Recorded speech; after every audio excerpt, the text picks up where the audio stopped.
ओम नमो शिवाय। शिवजी सदा सहाय। ओम नमो शिवाय। गुरुजी सदा सहाय।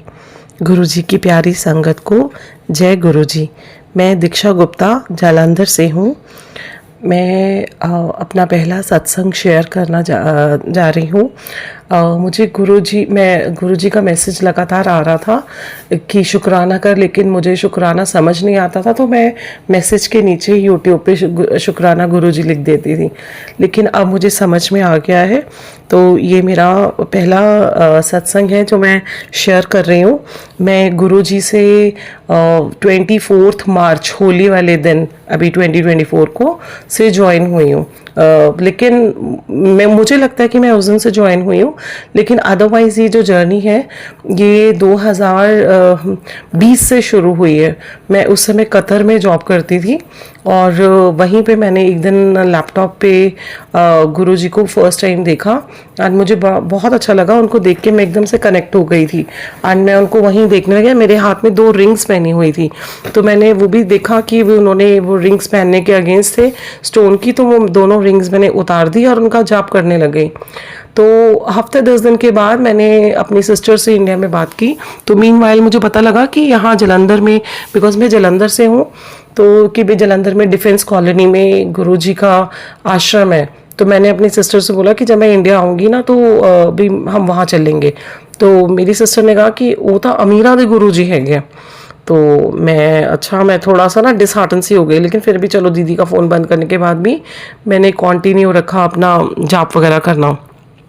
फिर यहाँ से एक और मेरी फ्रेंड का फ़ोन गया मुझे वहाँ पे, तो मैंने उसको बोला, मैंने कहा कि भी ऐसे डिफेंस कॉलोनी में गुरुजी हैं, तो भी मैं आजकल उनको सुन रही हूँ, मुझे बड़ा अच्छा लग रहा है, तो जब मैं आऊँगी ना तो मेरे साथ चलेगी। तो उसने भी मुझे बोला, कहती तेरे पास ऑडी है? तो मैंने बोला नहीं। तो कहती वो ना ऑडी वाले थे गुरुजी है क्या? तो मैंने कहा यार ये तो 2 लोग ऐसे बोल रहे हैं, तो मैं थोड़ा डिस्करेज सी हो गई। थोड़ा टाइम तो मैंने उनको और सुना गुरुजी को, लेकिन फिर मैं बंद कर दिया, है ना। फिर वहीं यूट्यूब पे मैंने तमिलनाडु के गुरुजी हैं उनको देखना शुरू कर दिया, पर उनको ज़्यादा नहीं देखा। फिर मैं आ गई, इंडिया आ गई। मीनवाइल थोड़ा वहाँ पे टेंशन भी रही, क्योंकि वो यहाँ आना था तो फ्लाइट नहीं मिल रही थी उन दिनों कोरोना की वजह से, तो उसमें बिजी हो गई मैं। लेकिन फिर यहाँ आई तो 2-3 साल जो है 22 से 22, 23, 21, 22, 23, तो मैं वो तमिलनाडु गुरुजी जो हैं उनको बहुत रिलीजियसली फॉलो करती थी। उनकी बहुत प्रेयर करते थे हम लोग। मतलब हमारे घर में हमारी शादी को तब तक 20-21 साल हो गए थे, एंड हमारे घर में कोई मंदिर नहीं था, हम कभी पूजा नहीं करते थे, हम चलते फिरते ही नाम लेते थे। और चलते फिरते ही मुझे गुरुजी भोले बाबा के बहुत दर्शन हुए हैं 2013 में, 14 में, और ड्रीम्स में भी मैंने बहुत देखा। एंड मैंने एक बार 2012-13 में मुझे एंजाइटी की प्रॉब्लम चल रही थी, तो उसकी वजह से मैं बहुत परेशान थी। तो हमारे घर की बैल्कनी में सामने एक पेड़ था, तो मैंने वहाँ भी भोले बाबा के दर्शन किए। जैसे ना वो मुझे हंसाने के लिए आते थे, तो मुझे उस समय समझ नहीं थी इतनी, पर जैसे मुझे लगता था ना कि ये पेड़ भोले बाबा बन गया है, तो मैं अचानक से बहुत खुश हो जाती थी और सारा कुछ मुझे दूर दूर तक बहुत ब्यूटीफुल नजर आने लग जाता था। तो इस तरह से था। तो संगत जी सॉरी मैं काफ़ी पीछे चली गई, लेकिन इस बात को मैं आगे आपको समझाती हूँ, बताती हूँ। तो हमारे घर में कोई मंदिर नहीं था, तो मैं वो जो तमिलनाडु के गुरुजी थे उनको फॉलो करते करते 2-3 साल में हमारे घर में इतना बड़ा मंदिर बन गया। भोले बाबा का अलग से हो गया, कुल देवी माँ का अलग से बनवा दिया उन्होंने, एंड लक्ष्मी माँ का अलग से बनवा दिया, पद्मावती माँ का अलग से, उनका खुद का अलग से, बहुत सारा कुछ हो गया, यंत्र अलग से हो गए, बहुत सारी चीज़ें हो गई। एंड कहाँ मैं चलते फिरते नाम लेती थी और भोले बाबा के मुझे दर्शन हो रहे थे, ड्रीम में दर्शन हो रहे थे, और मुझे वो हर तरह से मेरे हर चीज़ में हेल्प कर रहे थे। लेकिन अब मुझे ड्रीम्स भी आने बंद हो गए थे भोले बाबा के, तो मैं बड़ी अंदर ही अंदर डिस्टर्ब सी हो रही थी कि भी मुझे कोई भी बाबा आप तो मुझे इतना ज़्यादा दर्शन देते थे, अब मुझे इतनी मैं पूजा पाठ कर रही हूँ, हमारी पूजा भी रोज़ 2-2, 2.5 घंटे की होने लग गई थी। अच्छा, ड्यूरिंग दिस टाइम मैं जब भी हमारा डिफेंस कॉलोनी में आना जाना था, मैं इंडिया आ गई 2020 में, फिर वापस नहीं गई मैं। तो डिफेंस कॉलोनी के पास से हमारा आने जाना था, तो गुरुजी को मैं हमेशा कह देती थी आपने मुझे चुना नहीं ना, या जहाँ भी उनको फ़ोटो देखती थी मैं कहती थी आपने मुझे नहीं ना चुना। तो कई बार अगर यूट्यूब में भी मेरे को अपने आप ही इंस्टाग्राम पे या कहीं दिख जाते थे तो मैं उनको बोलती थी आपने मुझे नहीं चुना। तो एक दिन मैंने उनको बहुत बोला कि भाई आप ना मेरे ड्रीम में आओ, मेरे ड्रीम में आओ, बहुत ज़िद की। तो उस दिन वो तमिलनाडु वाले गुरुजी मेरे ड्रीम में आ गए। तो मुझे लगा कि शायद उनकी विश यही है गुरुजी की कि भी जिनको तू मान रही है मैं उन्हीं में हूँ। तो फिर मैं शांत हो गई। तो लेकिन ऐसे होता रहा मेरे साथ। तो अभी ये 2024 की नहीं, अभी मार्च में मैंने अभी यहाँ पे आके वुमेन स्टोर ओपन कर लिया है। तो मैं टीचिंग लाइन अपनी छोड़ दी, तो मैंने यहाँ पे आके अपना स्टोर ओपन कर लिया। तो उसमें जो है एक मेरे पास कस्टमर, हमारे नेबर में जो मेरी शॉप है उनके पास भी गुरुजी की फ़ोटो लगी हुई थी, स्वरूप लगा हुआ था, सॉरी संगत जी। तो मैंने वहाँ भी एकदम से गुरुजी को बोल दिया, मैंने कहा आपने मुझे नहीं ना चुना। तो मैंने उसको बोला, मैंने कहा कि इन्होंने मुझे नहीं चुना है। तो उसके बाद मेरे शॉप पे 1-2 दिन के बाद एक कस्टमर आए। तो उनका भी एक सत्संग बड़ा अच्छा था कि उनकी जेब में पैसे नहीं थे, लेकिन कोई एक ड्रेस देख के वो मेरी शॉप पे आए थे और उनको वो रखवाना चाहते थे। लेकिन जितना बिल बना, अचानक से सीढ़ियाँ उतरते उतरते उन्होंने अपना फ़ोन चेक किया, तो पर्स चेक किया, तो उतने ही पैसे उनकी जेब से निकले। तो शी सेड कि भी देखा हमारे गुरुजी बड़े वो हैं, ग्रेट हैं, ऐसे से। तो होली वाले दिन मैं पहली सुबह जैसे ही मैंने यूट्यूब खोला तो गुरुजी का वो सत्संग आ रहा था। तो बस मैं उस दिन से देखने लगी, गुरुजी की टीचिंग्स वगैरह देख रही थी। एंड वो देखते देखते मतलब सारा दिन मेरा ऐसे देखते हुए निकल गया। और उसी दिन अचानक उठ के मैं, पता नहीं मुझे कैसे लगा कि आज उनका डे है, उनका मंदिर ओपन होगा जलंधर वाला, एंड मैं चली गई। उस दिन से लेके आज तक मैं रेगुलर जा रही हूँ। एंड जय गुरु जी, थैंक यू सो मच। मुझे अपनी संगत में इतनी खुश हूँ इस चीज़ से कि गुरु जी ने मुझे अपने साथ जोड़ लिया। और उस दिन जब मैं गई थी होली वाले दिन, बहुत लंबी लाइन थी। एंड खड़े खड़े ना मेरे एसिडिटी होने लग गई थी, मुझे गले में बहुत ज़्यादा ऐसे खिंचाव महसूस हो रहा था। तो मुझे लग रहा था कि जैसे मैं यहाँ से जाऊँगी तो पहले जाके या तो डाइजिन लूँगी या जेलोसिल लूँगी। लेकिन वो अंदर छोटा सा एक राउंड निकाला था, हार्डली 2-3 सेकेंड्स का। लेकिन एक तरफ से गए, दूसरी तरफ से निकल आए। लेकिन उतने में जब मैं निकली हूँ बाहर तो देखा कि गला बिल्कुल हल्का है, बिल्कुल ठीक हो गया था मेरा गला। जय गुरु जी। फिर उसके बाद मैं गुरु जी को रेगुलरली सुनने लगी संगत जी। और फिर ना मुझे ऐसे लगा कि मेरे साथ फिर ना मेरी बेटी चंडीगढ़ में है और उसका वो जो पीजी है, उसके पीजी हम जिस पीजी में वो रह रही थी, अभी 1 महीना पहले गई थी वहाँ पे।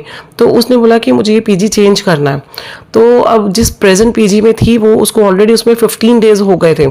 तो अब उसने नेक्स्ट पीजी में जाना था, तो उसको एडवांस भी देना था उनको, एंड उनकी भी पूरी फुल फीस देनी थी। मोर ओवर इसके कोर्स की फीस भी थी। तो मैं बड़ी थोड़ी स्ट्रेस से थी कि यार ये इतना खर्चा आ गया तो कैसे करेंगे। तो मैं ना सत्संग सुन रही थी दोपहर में। तो उसमें कोई दिल्ली के थे, उन्होंने करोल बाग के, वो बता रहे थे कि वो रेंटेड हाउस में रहते हैं और उनको रेंट 23 की बात बता रहे थे वो कि वो रेंटेड हाउस पे रहते थे और उनको काफ़ी प्रॉब्लम आ रही थी। तो कोई उनको बड़े मंदिर लेके गया, रेंट पे करने में उनको प्रॉब्लम आ रही थी। तो कोई उनको बड़े मंदिर लेके गया एंड वहाँ से जब वो वापस आए तो जो उनके लैंडलॉर्ड थे उन्होंने कहा कि आपकी बेटा, आप जब तक रहना चाहते हैं तब तक रहिए, तो आपको कोई भी पेमेंट करने की ज़रूरत नहीं है। एंड उन्होंने बताया कि अभी देखो 24 आ गया और हम अभी तक उनको कोई वो हमसे रेंट नहीं लेते, अगर हम देते भी हैं तो वो पकड़ते नहीं हैं। तो इतना सुनते सुनते मैं सो गई। सो के जैसे उठी हूँ तो मेरे हस्बैंड का फ़ोन आया कि मेरी बेटी का जो प्रेजेंट पीजी था जिसमें मैं वो रह रही है और जिसको छोड़ना है उसने, वो उनका फ़ोन आया है कि आपको जब तक यहाँ रहना है आपकी बेटी रह सकती है और कोई फ़ीस देने की ज़रूरत नहीं, कोई भी चार्जेस देने की ज़रूरत नहीं है। तो ये मेरे लिए एक बहुत बड़ा चमत्कार था गुरुजी का, पहला कि वाओ ये तो मैंने अभी बात सुनी थी। तो जय गुरुजी, थैंक यू सो मच। फिर उन्हीं दिनों मेरे मम्मी की तबीयत बहुत ख़राब थी, तो बहुत ज़्यादा ही सीवियरली ख़राब हुई पड़ी थी मम्मा की तबीयत और टेस्ट सारे क्लियर आ रहे थे। तो मैंने फ़ोन पे अपने हस्बैंड को बोला, मैंने कहा कि भी ना मैं मम्मा की तबीयत को लेके थोड़ी टेंस हूँ। और जस्ट इतना बोलने के 1 घंटे के बाद ही मुझे पॉपअप हुआ यूट्यूब पे एक मैसेज जिस पे गुरु जी की का स्वरूप था एंड नीचे लिखा हुआ था कि अपनी माँ की बीमारी की चिंता मत कर, मैंने उनको ब्लेस कर दिया है। जय गुरु जी। देन उसके बाद मुझे एक दिन मैसेज आया मिला गुरुजी संगत में, उसमें सत्संग में बोल रहे थे कि बेटी हर बीमारी की दवाई पानी होता है। तो वो ना बात मेरे थोड़े दिल में उतर गई, जबकि इतना सारा वो था, बट ऐसा लगा कि जैसे ना ये बात टच कर गई है मुझे। तो 2-3 दिनों के बाद, पर मैं भूल गई। फिर 2-3 दिनों के बाद मुझे यूरिनरी इन्फेक्शन बहुत ज़्यादा हुआ। एक्चुअली मुझे एडेनोमाइसिस की प्रॉब्लम है, जिसमें बहुत ज़्यादा इन्फेक्शन हो जाता है मुझे। देन मेरी लेग्स में बहुत अनईजीनेस हो जाती है, दर्द नहीं होता है लेकिन बहुत बेचैनी होती है मुझे। तो वो बेकार की एक प्रॉब्लम है, जिसमें जाके एक छोटी सी वो मेडिसिन देते हैं, लेकिन मेडिसिन भी बड़ी कॉस्टली होती है। हर बार स्कैन करवाते हैं, आराम से मेरा 2-3 हज़ार का खर्चा हो जाता है। तो वो प्रॉब्लम हुई मुझे। तो मैंने अपना काम करते करते गुरुजी से बात करते जा रही थी, गुरुजी देखो अननेसेसरली का, मैंने कहा ये 2-3 हज़ार का खर्चा खड़ा हो गया है मेरा। तो मैंने कहा मैंने नहीं करना, मैं ना बस पानी पीती जाऊंगी आपका नाम लेके, आप जानो और वो पानी से आप ही ठीक करो मुझे, है ना। तो जैसे मैंने ये बोला तो साथ में ही मुझे उनकी वो वर्डिंग्स याद आ गई कि बेटी हर बीमारी का इलाज पानी होता है। एंड उसी दिन, जो मुझे वो 2 दिन से पहले स्टार्ट हुई पड़ी थी प्रॉब्लम, तो मैंने उसी दिन गुरुजी का नाम लेते लेते पानी पीना स्टार्ट कर दिया। तो वो पानी एक स्टील के नॉर्मल ग्लास में पानी लेती थी और भर के, और उसमें बोलती थी जय गुरु जी जय गुरु जी जय गुरु जी, और वो 7 बार वो बोल देती थी, मंत्र बोल देती थी और पानी पी लेती थी। सेम डे मेरा इन्फेक्शन भी ठीक हो गया।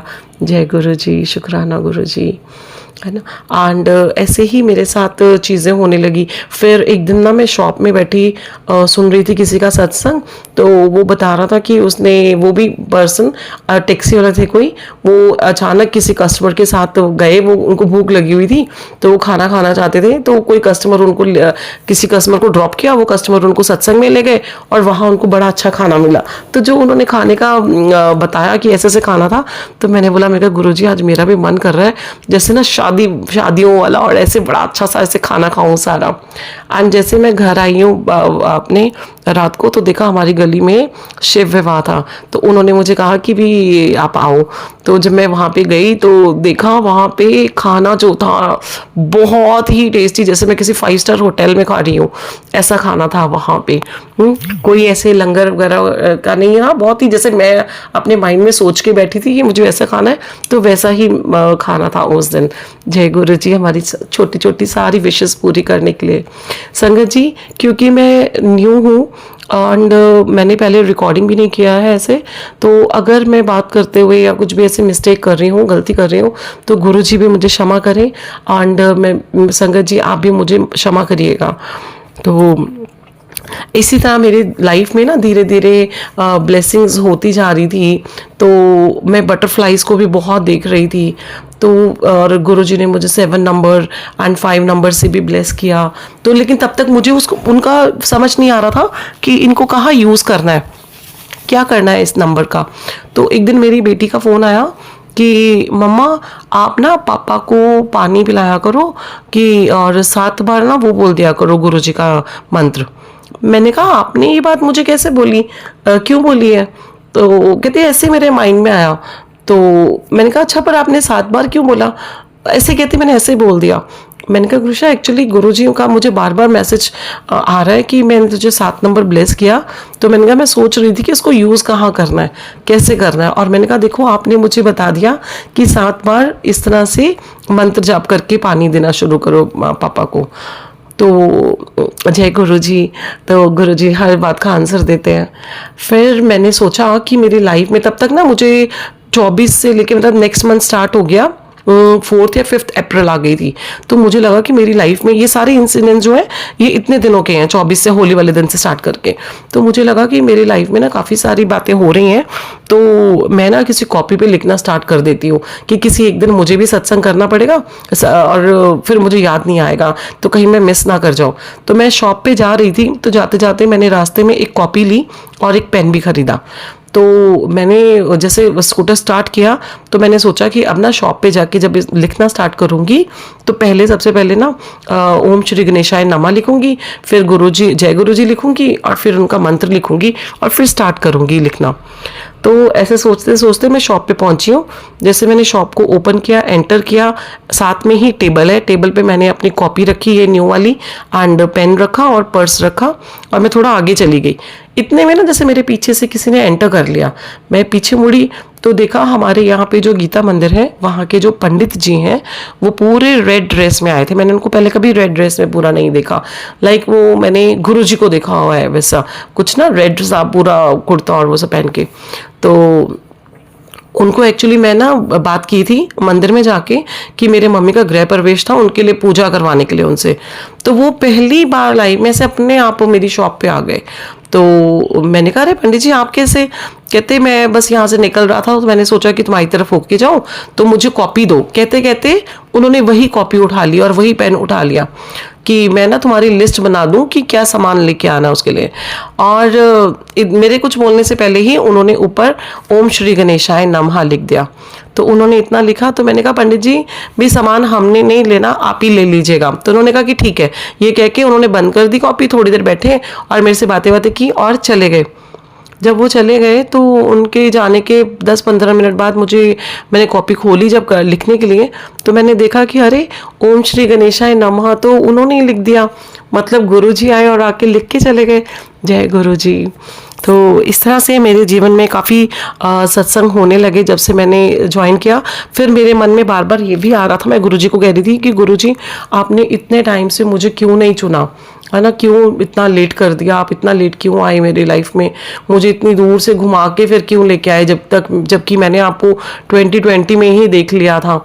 तो मुझे गुरुजी का एक मैसेज मिला जिसमें गुरुजी का स्वरूप है और नीचे लिखा हुआ था कि जिस दिन तूने मुझे पहली बार देखा था उसी दिन से मैं ही तुझे ब्लेस कर रहा हूँ।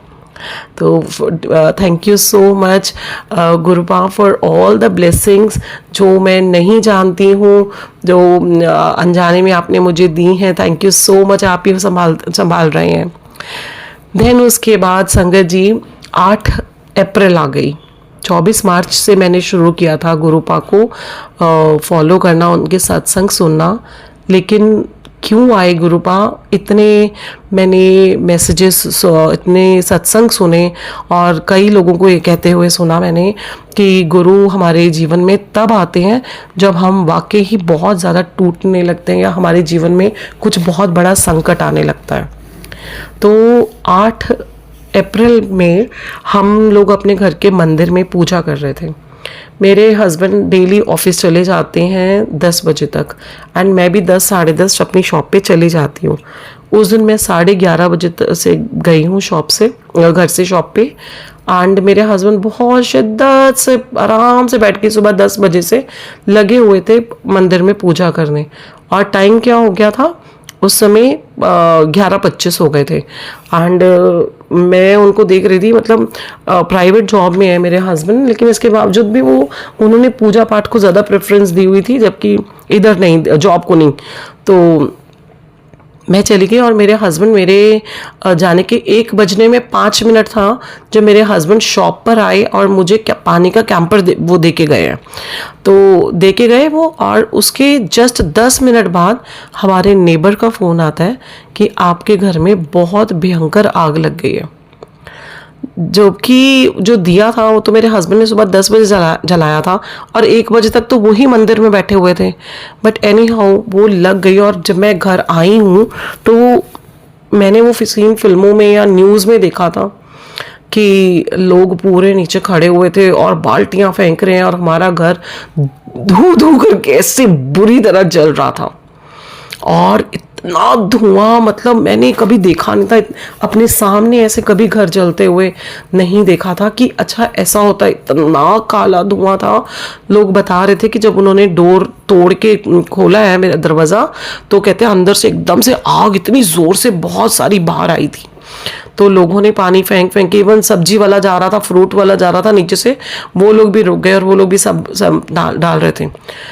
मतलब सब कुछ जल गया उसमें। ड्राइंग रूम में जो भी कुछ पड़ा हुआ था, लेकिन हमारे गुरुजी की फ़ोटो नहीं, स्वरूप जो था तमिलनाडु वाले गुरुजी का, वो नहीं जला। सारा मंदिर पूरा जल गया। तो अब 2 दिन, लेकिन हमारे मन में ना रत्ती भर भी इतना भी दुख नहीं, कुछ नहीं। लोग ऐसे मुंह बना रहे, मुझे समझ नहीं आ रहा था कि लोग मुंह क्यों, इतनी मेरे अंदर शांति, इतनी मेरे अंदर कुछ भी नहीं कि यार कैसे मुझे एक्टिंग, जैसे मुझे लग रहा था कि मुझे एक्टिंग करनी है लोगों को कि ओ यस, जब लोग मुझे बड़ा दुख जता रहे थे, ओह बहुत बुरा हुआ, तो मुझे ऐसा लग रहा था कि oh I have to act now, कि हाँ, तो मुझसे वो भी नहीं हो रहा था। मैं कहती हाँ हाँ, इतना गुरु जी ने हमारे मन में इतनी शांति भर दी थी। और उसी दिन मतलब मेरे हस्बैंड भी आ गए ऑफिस से, तो शाम तक तो हम चलो अपने रिलेटिव्स के घर में, मेरी मदर लॉ के घर में बैठे रहे शाम को, लेकिन हम वापस आ गए। उन्होंने कहा कि वहाँ बैठने की जगह नहीं, कहाँ बैठोगे, पर हम लोग आ गए। हमने वो जो सोफ़ा वगैरह 1-2 बचे हुए थे, तो हमने बाहर खींच के आराम से हम लोग दोनों उसी सोफ़ा पे बैठे हुए हैं, आधे आधे लेटे हुए हैं, और अपने अपने फ़ोन पे फ़नी वीडियोज़ देख रहे थे, साथ में चिप्स खा रहे थे मतलब। और अंदर अभी हमारे घर में जो आग है वो पूरी तरह बंद नहीं हुई थी। ये हमारे गुरुजी का ही वो चमत्कार था कि उन्होंने ये मुझे अब पता चल रहा है, उस समय नहीं पता चला कि इतना ज़्यादा हमें हमारे मन में तसल्ली दी हुई थी।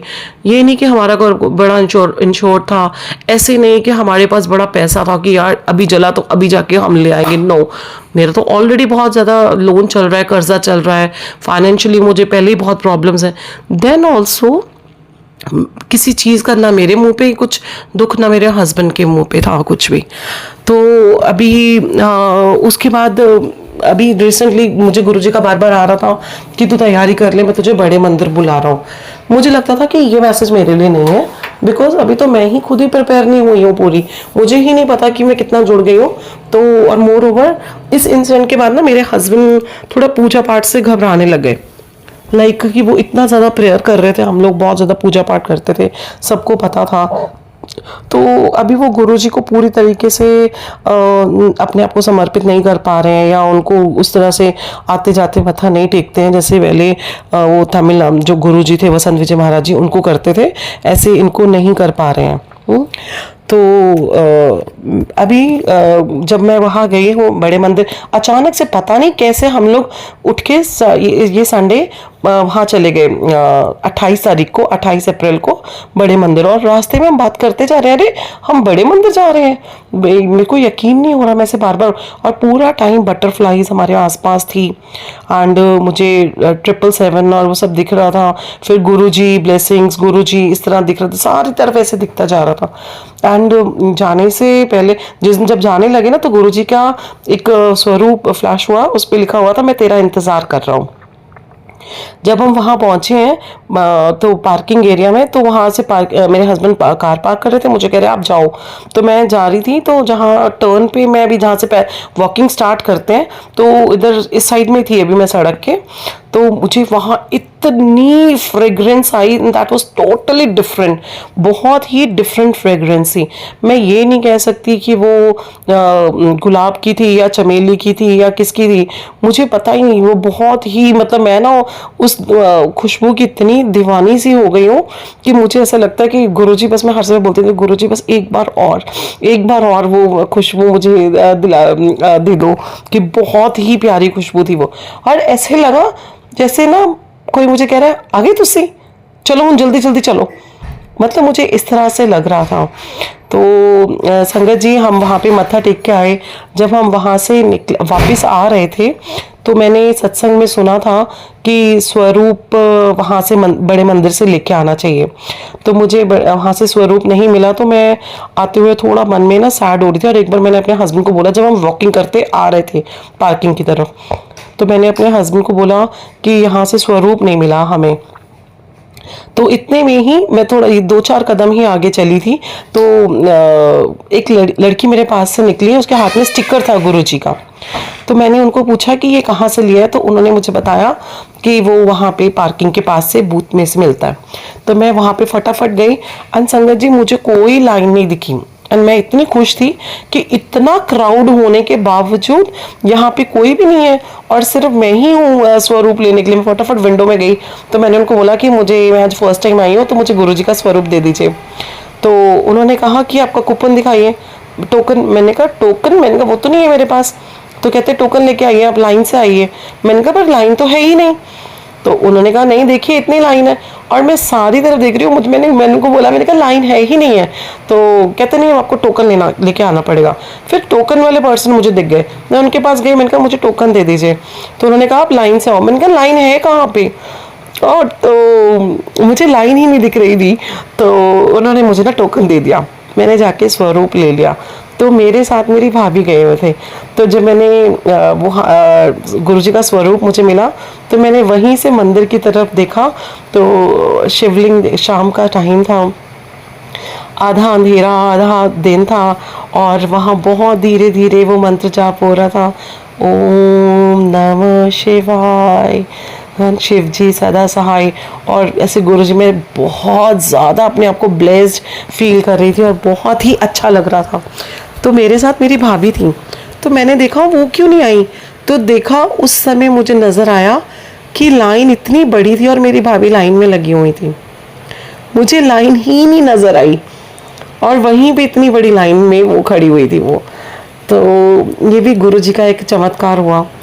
हाँ, जब हम रास्ते में आ रहे थे, तो आते आते रात में ट्रैवल कर रहे थे वापस जालंधर, तो रास्ते में वो रोड बंद होने की वजह से, किसानों की वजह से, तो हमें बिल्कुल एक अनजान से बियाबान जंगल से टाइप रास्ते से जाना पड़ा, मोड़ दिया हमें कुछ लोगों ने, और वहाँ से रास्ता नहीं मिल रहा था, वो खेतों की तरफ से था। एंड एक जो कच्चा रास्ता, बहुत ही बुरा रास्ता था, जिसमें मतलब गाड़ियाँ उलट सकती थी या फंस धस सकती थी, ऐसे रास्ते पे हम चल रहे थे। और देखा सचमुच में आगे जाके दो ट्रॉलियाँ आमने सामने पता नहीं टकरा गई थी या कुछ, तो वो उन्होंने रास्ता ब्लॉक किया हुआ था, जिनकी वजह से नीचे हमें डाइवर्ट कर दिया उन्होंने, और कोई भी नहीं था, हम लोग ही नीचे की तरफ हुए। तो मैंने बहुत डर लग रहा था, पहले वो बहुत नीचे को गए, फिर वहाँ से दूसरी तरफ से ऊपर उठना था, तो ऊपर हमसे आगे एक बहुत बड़ा ट्रक था, वो ही नहीं चढ़ पा रहा था। तो मुझे लग रहा था कि हमारी कार कैसे चढ़ेगी। तो मैंने गुरुजी को हाथ जोड़े कि गुरुजी ये हम कहाँ आधी रात को भटक रहे हैं, किस रास्ते पे आ गए हैं हम। तो देखा ट्रॉली के ऊपर लिखा हुआ था गुरुजी। एंड थोड़ी देर ही मैं जागी होंगी, तो गुरुजी ने तो मुझे सुला ही दिया कि तू बहुत टेंशन ले रही है, तो तू सो ही जा। और मैं बड़े पता नहीं कैसे इतनी टेंशन में भी सो गई, अदरवाइज मेरे को टेंशन होती है तो मैं सो नहीं सकती, तो मैं सो गई आराम से। और जब मैं पता नहीं 15-20 मिनट या आधे एक घंटे के बाद उठी हूँ, तो देखा हम अच्छे खासे अच्छी रोड पे थे, बड़ा ट्रैफिक था वहाँ पे, नहीं तो मुझे डर लग रहा था कि हम कहाँ हैं। तो अब बाद में मेरे हस्बैंड ने बताया 1-2 दिन के बाद कि उनके ऑफिस के ही 2-3 और लोग थे, अलग अलग उनके बॉस भी और या कोई और भी 3-4 जने, सब लोग उस दिन उसी रोड पे भटके और वो पूरी रात भटकते रहे, उनको रास्ता ही नहीं मिल रहा था, वो बहुत परेशान होके सुबह पहुँचे हैं। तो ये मेरा गुरुजी, और मैं ना गुरुजी को बोल रही थी, अब ये हुआ एंड देन उसके बाद अभी मीनवाइल इतने दिनों चलो हो रहा था, तो गुरुजी मुझे शुक्रवार को कह रहे थे कि शुक्राना कर शुक्राना कर, तो बार बार आ रहा था मुझे मैसेज।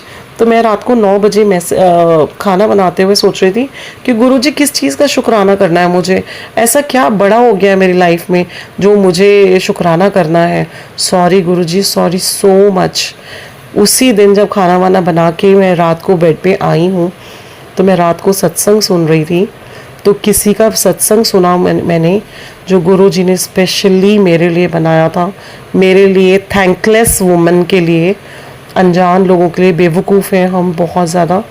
तो गुरुजी ने बताया, वो लेडी बता रही थी कि वो और उनके हस्बैंड रूम में सो रहे थे रात को, और उनका पेट पमेरियन, और उनका एक बच्चा है जो कि बाहर कहीं और सिटी में पढ़ता है।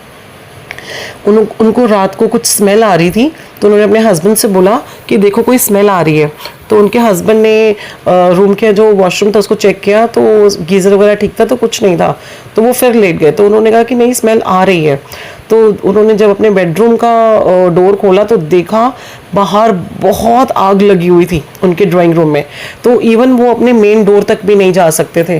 तो वो बैल्कनी में गए और बहुत ज़्यादा चिल्लाया उन्होंने, तो आसपास के लोग आ गए, ऊपर से भी, ऊपर वाली बैल्कनी में भी आ गए, वो काफ़ी थोड़े हाई उस पे रहते थे, फ्लोर पे, तो मतलब वो जंप भी नहीं कर सकते थे। 1.5 घंटा वो लोग आग में रहे और कोई भी उनकी हेल्प नहीं कर पा रहा था। इवन फायर ब्रिगेड वाले भी डोर को ओपन नहीं कर पा रहे थे। तो 1.5 घंटे के बाद उन्होंने सोचा कि अब हमारी लाइफ ओवर ही है, ख़त्म है। तो वो पहले उन्होंने सोचा कि अपनी मदर को फ़ोन करूं, तो उनको बताऊं कि आखिरी बार उनकी आवाज़ सुन लो। लेकिन फिर उन्होंने सोचा कि जो मम्मी है वो रात को ही परेशान हो जाएंगी, तो उनको सुबह ही हमारी खबर मिलेगी, तो बेटर है कि रात उनकी निकल जाए। तो और उसने बताया कि मेरा पमेरियन डॉग भी, मैंने उनका जो डॉग था उसको बहुत प्यार करती है और उसको कस के पकड़ के रखा उन्होंने।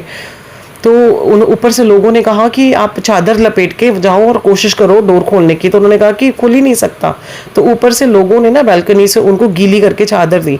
तो उन्होंने कहा कि 1.5 घंटा हो गया था एंड उनको भी बेहोशी, धुएं वगैरह से छाने लग गई थी। तो उन्होंने कहा कि बहुत गुस्से से उन्होंने चादर फेंकी और कहा कि गुरुजी ये तुमने क्या कर दिया। जैसे ही उन्होंने, कहते मैंने ऐसे बोला इतने गुस्से में, उसी समय किसी, वो बेहोश सी हुई है थोड़ी हल्की सी, और किसी ने उनकी बाजू पकड़ी और कहा चलो बेटा बाहर चलो, बाहर चलो। और वो उनको बेहोशी में पता लग रहा था कि वो बाहर आ गई हैं। तो मतलब सब कुछ ठीक ठाक था। तो ये इंसिडेंट बिल्कुल मेरी फैमिली से मैच करता था, हम लोगों से, कि मेरी डॉटर भी चंडीगढ़ पढ़ती है, हमारे पास भी एक पमेरियन पेट था है, और वो उस दिन घर पे ही था अकेला। हमेशा हम बैल्कनी बंद करके जाते हैं, बैल्कनी का डोर, लेकिन उस दिन खुला रह गया और वो बेचारा वो भाग गया वहाँ पे, तभी वो बच गया। तो गुरुजी ने मुझे ये बताया कि उस आग में से तुम खुद नहीं बचे हो या तुम्हारे पड़ोसियों ने नहीं बचाया, ये ऐसे हो सकता था। देखो वहाँ पे फायर ब्रिगेड भी थी, लोग भी थे, सबके सामने ये लोग जल जाते अगर गुरुजी उनकी हेल्प ना करते। तो गुरुजी ने मुझे भी यही बताया कि मैंने तुम्हें उस दिन, तुम लोग इतना लेट गए, तब तक आग रोक के रखी। मेरे हस्बैंड उस दिन 1 बजे निकले हैं ऑफिस के लिए, मैं भी 11:30 बजे निकली हूँ। तो मतलब तब तक रोक के रखा, जैसे हम लोग निकल गए हैं उसके बाद घर में आग लगी है।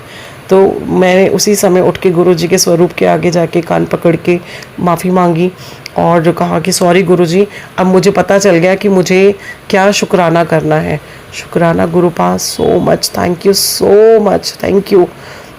तो संगत जी, ये मेरी अब तक की 24 मार्च से लेके अब तक की जर्नी है, आज तक की। तो मैं गुरुपा को, और मैंने कोई भी गलती की हो अपना सत्संग सुनाने में, तो मैं गुरुपा से भी माफ़ी मांगती हूँ और अपनी सारी संगत से भी, प्यारी संगत से भी माफ़ी मांगती हूँ।